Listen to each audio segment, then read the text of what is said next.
بسم اللہ الرحمن الرحیم۔ کشمیر ڈیجیٹل کے ساتھ میں ہوں سید عارف بہار۔ ناظرین، آزاد کشمیر کی سیاست یقین اور غیر یقینی کے ایک دوراہے پر کھڑی ہے۔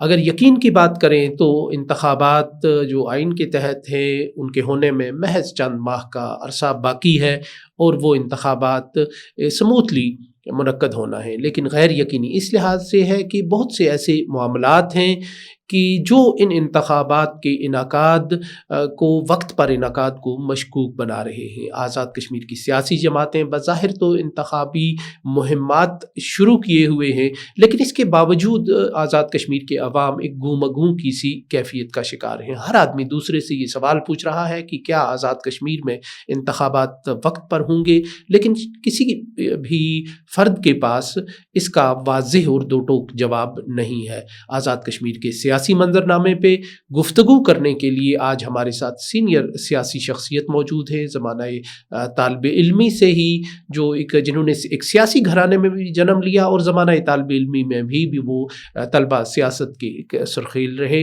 اور اب بھی آزاد کشمیر کی سیاست میں بڑی حد تک مس فٹ ہونے کے باوجود فعال ہیں، اپنا وجود منوا رہے ہیں۔ سابق چیئرمین ترقیاتی ادارہ جناب زاہد امین ایڈوکیٹ صاحب۔ زاہد امین صاحب، بہت شکریہ آپ کا۔ سب سے پہلے تو میں یہ پوچھوں گا کہ آپ کئی ماہ امریکہ میں رہ کے آئے ہیں، جہاں لگ رہا تھا کہ آپ کا کمیونٹی کے ساتھ، کشمیری کمیونٹی کے ساتھ، پاکستان کی جو کمیونٹی کے ساتھ بڑا قریبی تعلق رہا، ان کے ساتھ آپ بہت سی تقریبات میں نظر آتے رہے، آپ کے اعزاز میں تقاریب منعقد ہوئیں، تو کس حال میں ہے یاران وطن؟ کیا وہ آزاد کشمیر کی جو ایک پولیٹیکل لینڈسکیپ ہے اس کے حوالے سے کیا سوچتے ہیں؟ اور مسئلہ کشمیر کے حوالے سے یوں لگتا ہے کہ اب ان کی بھی جو ایک جذباتی اور متحرک وابستگی تھی وہ کچھ کم ہوئی ہے۔ آپ کا شکریہ۔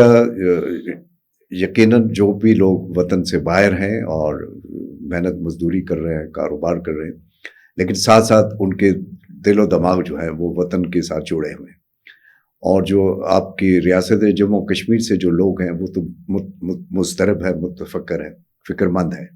مودی کے ایکشن کے بعد جو حکومت پاکستان کی جانب سے ہوا، یا جو حکومت آزاد کشمیر یا آزاد کشمیر کی سیاسی جماعتوں کی جانب سے جو کمزوری دکھائی گئی، تو اس کی وجہ سے لوگ وہاں بھی تذبذب کا شکار ہیں اور دیکھ رہے ہیں، اور کوئی زیادہ پر امید نہیں ہے اپنی سیاسی قیادت سے، اپنے لوگوں سے۔ البتہ عارف بھائی، ایک چیز اب آئی ہے، چونکہ میں آپریشن بنیاد مرصوص کے بعد گیا، میں پہلے بھی جاتا رہا، اور پہلی بار اب یہ ہو رہا ہے کہ وہاں کے لوگ، ہمارے لوگ تو ہیں ہی ہیں، لیکن وہاں کے لوگ وہ جب آپ ان کو بتاتے ہیں کہ پاکستان، تو اب ان کی آنکھیں جو ہیں وہ ذرا کھلی رہ جاتی ہیں۔ اب پاکستان کی ایک عالمی حیثیت اور ساکھ جو ہے آگے گئی۔ اب پہلے امریکہ میں پڑھا لکھا آدمی بھی کہتا تھا مجھے دیکھنا ہے نقشے میں، بھائی یہ آپ کا ملک، آپ کہاں رہتے ہیں، لیکن اب انہیں پتہ ہے۔ یہ اس سفارتی مارکے سے پہلے کی میں بات کر رہا ہوں، وہ جو ہندوستان کو دھول چٹوائی تھی، اس کے بعد ایران امریکہ سے پہلے کی بات آپ جی، ایران کی پہلے کی بات کر رہا ہوں۔ اب تو یقیناً جو اب یہ راؤنڈ ہوا ہے پاکستان میں، اور جو پاکستان کا کردار رہا، اس سے یقیناً وہ اجاگر ہوا ہے پوری دنیا میں۔ تو اب بھی چاہیے کہ پاکستان کا تعارف بھی بدل گیا، مطلب پہلے تو بیرونی دنیا میں ایک دہشت گردی کے ساتھ بریکٹ کیا جاتا تھا، اب ایک صلحجو ملک کے طور پہ، ایک امن کے ایک امن پسند پیغمبر کی حیثیت سے پہچانا جاتا ہے۔ یہ بھی ایک واضح تبدیلی ہے۔ لیکن یہ ہمارے لیے جہاں فخر کی بات ہے، چونکہ آپ کے والد، میرے والد، کئی لوگوں کے والدین جو خواہ ایم سی میں رہے، لبریشن لیگ میں رہے، اور پھر وہ معاذرہ شماری میں رہے، نیشنل لبریشن فرنٹ میں رہے، لبریشن فرنٹ میں رہے، 47 میں جن لوگوں نے جو لوگ 47 میں آئے، وہ تو دیکھیے ایک ہندو کے خلاف ایک جذبہ لے کے پاکستان کا خواب لے کے آئے، دیوانوں کی طرح وہ نئی نسل دوڑ کے آئے۔ بعد میں ان کے جذبات مجروح ہوئے علیحدہ کہانی۔ آج اگر وہ زندہ ہوتی، وہ نسل، تو تمام تر اختلاف کے باوجود بہت خوش ہوتی کہ اتنا توانا پاکستان، اتنا مضبوط ان کے خوابوں کی ایک سرزمین تھی، جس کے لیے انہوں نے اپنا علاقہ، وطن چھوڑا، گھر بار چھوڑا، وہ تو بہت خوش ہوتے۔ لیکن یہاں اب جو ہم سے پہلے غلطیاں ہو چکی ہیں آزاد کشمیر کی سیاسی قیادت اور سیاسی جماعتوں سے، یہ ٹائم ہے کہ اب جب ہمیں فخر ہے کہ ہماری مسلح افواج نے اہم کردار ادا کیا سارے عمل میں، جو ہمارا فیلڈ مارشل ہے جس کا دین سے رشتہ ہے، جس کا پاکستان سے نظریاتی رشتہ ہے. یہاں تو نظریاتی ہوتے نہیں تھے، تنخواہی بندھن ہوتے تھے. تو ایسی اب سیٹ اپ کے ساتھ آزاد کشمیر کی سیاسی قیادت کو یہ بات ضرور کہنی چاہیے کہ ہمیں فخر ہے آپ پہ اور آپ کے کردار پہ، لیکن اب ہمیں توقع ہے کہ آپ اپنا رخ مقبوضہ کشمیر، کرگل، لیہ لداخ، کمیونٹی کے جذبات بھی کشمیر کے ساتھ وابستہ ہیں، اور آزاد کشمیر کے حوالے سے ان کے میں چاہوں گا کہ کیا مایوسی ہے یہاں، چونکہ ایک کوئی منظم کام نہیں ہو سکا، ڈیولپمنٹ کا کام نہیں ہو سکا، کیا ہے ان کے جذبات، کیا ہے اس حوالے سے؟ اب کوئی امید نہیں ہے. ایک تو ہمارے لوگ جو باہر جاتے ہیں ان کا مدعا زیادہ تر ہوتا ہے پیسے، ٹھیک ہے، اس سے بھی وہ اپنی جو عزت وقار ہے اس کو انہوں نے کم کر دیا ہے. اور فوٹو سیشنز، اس سے بھی یہاں سے جو لوگ جاتے ہیں، جو ہمارے لوگ قائدین جو جاتے ہیں نا زیادہ تر، لہٰذا اب وہاں کی کمیونٹی تو وہ پہلے سے بہت سمجھدار ہے، صرف بیچارے تھوڑا سا وہ لحاظ کرتے ہیں، تو وہ آپ کا لحاظ کرتے ہیں، ورنہ وہ سمجھتے سب ہیں. اب انہیں ہم سے کوئی امید نہیں ہے کہ ہم سے چھوٹا سا علاقہ آزاد کشمیر کا جو ہے ہم سے سیدھا نہیں ہو سکا، اب انہیں ہم سے کوئی توقع نہیں. تو آزاد کشمیر کے حوالے سے کیا آپ دیکھ رہے ہیں یہ جو غیر یقینی کی سی ایک کیفیت ہے، کیا آپ کا تجزیہ تجربہ کیا کہتا ہے کہ انتخابات کا انعقاد ہوگا؟ حالانکہ ابھی صدارتی الیکشن کا معاملہ بھی عدالت میں چلا گیا ہے، 13ویں ترمیم کو بھی چیلنج کر دیا ہے سردار عتیق احمد خان صاحب نے عدالت میں. تو ان جو مسائل کے ساتھ ساتھ جو اب حل طلب ہے، انتخابات کا انعقاد آپ کو نظر آ رہا ہے جولائی میں ہوتا ہوا؟ ساری چیزوں کو اگر آپ ملا کے دیکھیں تو یہ بات تو ظاہر ہوتی رہی ہے آج سے 2020، یہ تقریباً اب دیکھیے 6 سال ہو گئے کہ کوئی نہ کوئی یہ تو کہتا رہا نا کہ اب آپ آزاد حکومت ریاست جموں کشمیر کو ترک کریں، آپ آزاد کشمیر نام تبدیل کریں، ترمیم کریں. جی، کوئی نہ کوئی کہتا رہا آپ کو کیبنٹ کی کوئی ضرورت نہیں ہے، اور آپ نے دیکھا کتنا عرصہ کوئی وزیر نہیں لیا، کیبنٹ کے بغیر کام چلتا رہا. کوئی نہ کوئی تو ہے جو چاہتا ہے یار یہ صدر، جس نے پہلے بھی کہا تھا کہ آپ کے پاس یہ صدر فالتو سپریم کورٹ اضافی ہے. یہ چیزیں ہمارے پاس بلیک اینڈ وائٹ میں تو نہیں لیکن گفتگو میں تو آتی رہی ہیں. لہٰذا جب صدر میں تاخیر ہوتی ہے تو پھر خدشات آ جاتے ہیں کہ آپ ایکشن کمیٹی کے ساتھ اپریل میں کیوں نہیں بیٹھ کے جو قابل عمل چیزیں ہیں، جو حل طلب ہیں، ان کو 1 2 3 کیوں نہیں کرتے، کیوں اس کو جون تک لے جاتے ہیں کہ پھر ایسا بالکل الیکشن سر پہ ہوں گے تو پھر آپ پینڈورا باکس کھلے گا اس وقت. تو لہٰذا ڈاؤٹس ہیں، تحفظ نہیں ہے، اطمینان نہیں ہے، اعتماد بھی نہیں ہے. سیاسی جماعتوں کے رول کو کس انداز سے آپ دیکھتے ہیں، بالخصوص بڑی جو 2 سیاسی جماعتیں اسٹیک ہولڈرز ہیں جو کسی نہ کسی انداز سے شریک حکومت بھی ہیں، ان کے ممکنہ مستقبل کے رول کو آپ کس انداز سے دیکھتے ہیں؟ مستقبل تو انہیں کا ہے. دیکھیے یہ ویسے لڑائی ہو رہی ہے، نورا کشتی سے کہتے ہیں، نورا کشتی رول تو آگے پی ایم ایل این اور پیپلز پارٹی کا ہوگا. یہ دونوں فیوچر انہی کا ہے، فیوچر انہی کو اکاموڈیٹ کیا جائے گا. کوئی صدر آ جائے گا، کوئی وزیر اعظم آ جائے گا، کوئی نئی مشکل کام نہیں ہوگا. تو اس وقت تو متحرک بھی یہی ہے، آمنے سامنے بھی تو یہی ہے فیلڈ میں. اسی لیے ہے نا تاکہ تیسرا کوئی نہ ہے. تیسرا تھا پی ٹی آئی، وہ تو اپنے منطقی انجام کو خود بخود پہنچ گئی، جس طرح سے لائی گئی تھی اسی طرح سے چلی گئی، بیٹھ کی جھانکی. لہٰذا یہ کوئی آئیڈیل پوزیشن نہیں ہے. اور میں عارف بھائی اس بار میں نے وہاں کی لائبریری میں دیکھتا رہا ہوں، چیزوں کو پڑھتا بھی رہا ہوں. میں نے ڈکلیریشن آف انڈیپینڈنس جو ریاست متحدہ امریکہ کا ہے اسے بغور دیکھا ہے. انسانوں کا لکھا ہوا عجیب صحیفہ ہے 250 سال پہلے کا، آپ نے یقیناً اسے دیکھا ہوگا. میں نے اس پر بغور دیکھا ہے. اس کے بعد میں نے 19 جولائی کی وہاں دوبارہ قرارداد نکالی. یہاں بھی میں جلال آباد گارڈن میں پڑھتا رہا، لائبریری وہاں بھی نکالی. 19 جولائی 1947 کی قرارداد جو بنیادی دستاویز ہے ہمارے اور پاکستان کے تعلق کی، اس سے پہلے کا تو اور کوئی ڈاکومنٹ نہیں ہے. وہ سواد اعظم جماعت کی طرف سے جو آپ اس کو پڑھیں، اس میں کہیں ادغام نہیں ہے، انضمام نہیں ہے، ٹھیک ہے. اس میں اپنی گمنامی کو نہیں مانا گیا ہے، الحاق کی بات کی گئی ہے کہ ان دفاع خارجہ مواصلات میں، ٹھیک ہے. یعنی ہمارا جو بزرگ تھا، اسلاف تھا، اس کی اس وقت بھی نگاہ تھی کہ ہم نے ریاست کو قدم بقدم کیسے آگے بڑھانا ہے. جی آج میں آیا ہوں، اس ایک ہفتے میں میرے گھر میں جتنی ملاقاتیں ہوئی ہیں سیاسی کارکنان سے جو مجھ سے زیادہ متحرک ہیں اور بااثر ہیں، مجھے اس کا دلی افسوس ہوا ہے کہ 250 سال پہلے دنیا نے جو فیصلہ کیا تھا کہ اپنی حکومت ہم نے خود بنانی ہے، ہمارے ووٹ سے بنے گی، وزیر اعظم کون ہوگا، صدر کون ہوگا، ہم کریں گے، کوئی اور نہیں کرے گا. اس کے لیے انہوں نے لڑائی لڑی.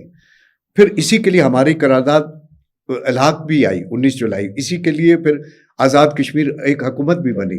آج جب میں آپ دیکھتا ہوں، ہمیشہ سے ریاستی سیاست کی بات کرتے رہے ہیں، ریاستی تشخص کی بات کرتے رہے ہیں. زمانہ طالب علمی کی آپ کی، جو ہماری زمانہ طالب علمی، آپ سینئر اسٹوڈنٹ لیڈر تھے، آپ کی تقریریں ہمیں یاد ہیں. انہی خطوط پر آپ اس وقت بھی سوچا کرتے تھے. تو اب آپ کیا سمجھتے ہیں؟ اب تو مکمل طور پر جو آزاد کشمیر کی سیاست ہے وہ باہر کے سیاسی مراکز کے ہاتھوں میں اس وقت موجود ہے. تو آپ کوئی سمجھتے ہیں کہ کسی تھرڈ آپشن کی گنجائش ہے سیاست میں؟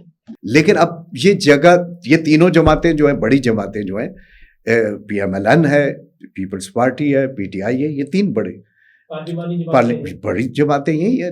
یک کے بعد دیگر یہی اب آتی ہیں یا آئیں گی. یہ تو وہ ہیں جن کا ریاست میں کوئی فیصلہ نہیں ہوتا. ان کے فیصلے ہوتے ہیں جناب جاتی عمرہ میں، گڑی خدا بخش لاڑکانہ میں یا بنی گالا میں. تو یہ زیادتی کی بات ہے. یہ ہمارے اسلاف کی روح کی تذلیل ہے، ان شہداء کی تذلیل ہے کہ ہم اپنے فیصلے خود نہیں کرتے، وہ ہمارے فیصلے کر کے ہمیں بتاتے ہیں. تو میرپور اور مظفر آباد کو کیسے سیاست کا مرکز اور محور دوبارہ بنایا جا سکتا ہے؟ بنانے والی دو جماعتیں تھیں. جماعتیں اور بھی ہیں لیکن دو جماعتیں. عارف بھائی آپ نے بڑی زبردست بات کی ہے. ایک تو مسلم کانفرنس ریاستی جماعت ہے، ظاہر ہے اس کا ایک رول ہے، اور بدقسمتی سے اس نے بھی 19 جولائی کی قرارداد چھوڑ کے کوالہ پکڑ لیا ہے کہ ہم یہیں بار بار جائیں، یہیں سے کچھ ملے نہیں. جبکہ ان کے لیڈر جناب سردار عبدالقیوم خان صاحب نے، جب سب لیڈروں نے آزاد کشمیر کے بھٹو صاحب کے سامنے سرنگو ہوئے، صرف سردار عبدالقیوم خان نے سٹینڈ لیا. اقتدار سے بندوق کے ذریعے نکالا گیا. تب تو یہ سوشل میڈیا نہیں تھا نا. کس طرح شام کے ٹائم پہ تاریں کاٹ کر ایف ایس ایف کی سنگینوں کے سائے تلے انہیں یہاں سے نکالا گیا، اور انہوں نے قحط کاٹی، گرفتار رہے، کارکنوں نے مارے کھائیں، لوگوں نے مارے کھائیں، گرفتار رہے، لیکن جیت گئے بالآخر. منظرنامہ بدل گیا کچھ عرصے کے بعد. پھر 10 سال حکومت بھی کی آزاد کشمیر میں. تو ایک تو وہ جماعت تھی. تو وہ جماعت قابل احترام ہے، ہمارے دوست ہیں. سردار عتیق صاحب ظاہر ہمارا بھائیوں والا تعلق رہا. صرف ہم کیپٹل کے امور پہ جب لڑے تو پھر اختلاف میں دور تک نکل گئے کہ وہ ان کے لیے تو آئیڈیل چیز تھی سردار عبدالقیوم خان کی راہ، سفید پوشی کی راہ، استقامت کی راہ، مزاحمت کی راہ، تو جہد مسلسل کی راہ، وہ تو ان کے لیے آئیڈیل تھی. اب وہ اس کے بارے میں بہتر بتا سکتے ہیں کہ انہوں نے کیوں یہ ترک کر دی. دوسری جماعت جموں کشمیر لبریشن لیگ تھی جو ریاست کے اندر سے تھی. ایک عظیم خورشید صاحب کی ایک عظیم، وہ بھی ایک نظریہ تھا نا ریاست کے لیے. ان کے پاس بھی ایک لائے عمل تھا کہ بھئی آپ ہمیں تسلیم کر لیں تو ہم، لیکن وہ کہتے تھے ہم نے جانا پاکستانی کے ساتھ ہے، لیکن آزادی مل نہیں سکتی جب تک یہ جنگ ہم خود نہ لڑیں. پھر اس کے بعد ہماری جو اور جماعتیں ہیں وہ قوم پرست جماعتیں ہیں، جن میں ہمارے JKLF ہے، جی درست، ہمارے نیب ہے، ہماری اور جماعتیں، یہ سب وطن سے پیار کرنے والے تنظیمیں، جماعتیں ہیں. بے لوس ان میں 99% بے لوس کارکنان ہیں. ان کا المیہ ہے کہ یہ ہندوستان سے آزادی لینے کے سے پہلے یہ سمجھتے ہیں ہم نے پاکستان کو سرنگو کرنا ہے، مغلوب کرنا ہے، اس پہ غلبہ. یہ کبھی نہیں ہو سکتا. یہ حکمت عملی غلط ہے. آپ نے جو کچھ بھی کرنا ہے وہ پاکستان اور پاکستانی لوگوں کو ساتھ ملا کر. تھرڈ آپشن آپ کو ابھرتا ہوا سیاست میں نظر نہیں آ رہا فی الحال. تو دارالحکومت مظفر آباد کی سیاست کو آپ کس انداز سے دیکھتے ہیں؟ کیا آپ کو ہم اگلے امیدوار کے طور پر دیکھیں؟ ظاہر ہے آپ کی کچھ ملاقاتیں بھی ہو رہی ہیں، بڑی نظر آ رہی ہیں سرگرمیاں، اس طرح آپ کے ڈرائنگ روم کی رونقیں بڑھ گئی ہیں. تو کیا رول ہوگا آپ کا؟ زاہد امین ایڈوکیٹ ایک نام ہے، معتبر نام ہے، لوگوں نے آپ کو بڑے پرجوش انداز سے آپ کو جی انتخابات میں آپ کا ساتھ دیا. تو آپ کا کیا رول ہوگا؟ دیکھیے جی، میں تو زمینی حقائق کو ماننے والا آدمی ہوں کہ اس وقت جو ہمارے بالخصوص حلقے کی سیاست ہے یہ آج سے نہیں سٹارٹ ہوئی. اب یہ غلط کہتے ہیں کہ جی پچھلے دور، یہ 91 کے الیکشن سے سٹارٹ کی گئے تھے. پیسے یہاں پیسہ بانٹنا، جو بلکہ 90 کے الیکشن میں جب ناہید خان اور ان کے ساتھ وہ ہیلی کاپٹر آتے تھے نا تو پیسے لاتے تھے، تو وہ پیسے امروہی یا پتہ نہیں اس کا کیا نام تھا، جو لہٰذا آج پیسہ اب 2 کروڑ نہیں چاہیے، 4 کروڑ نہیں چاہیے. اب جیتنے والی پارٹی کو ابن رضوی اب 20-25 کروڑ چاہیے. تو زاہد امین اور اس کا سارا خاندان رار پار منقسم شدہ لگے رہے. وہ تو نہیں ہے، میرے پاس گاڑی نہیں ہے. میں ہنستا رہتا ہوں، لوگ کہتے ہیں اس نے پیسے کھائے. کاش میرے پاس اتنے پیسے ہوتے کہ میں لوگوں کے دکھ سکھ میں اپنی گاڑی میں بر وقت پہنچ سکتا.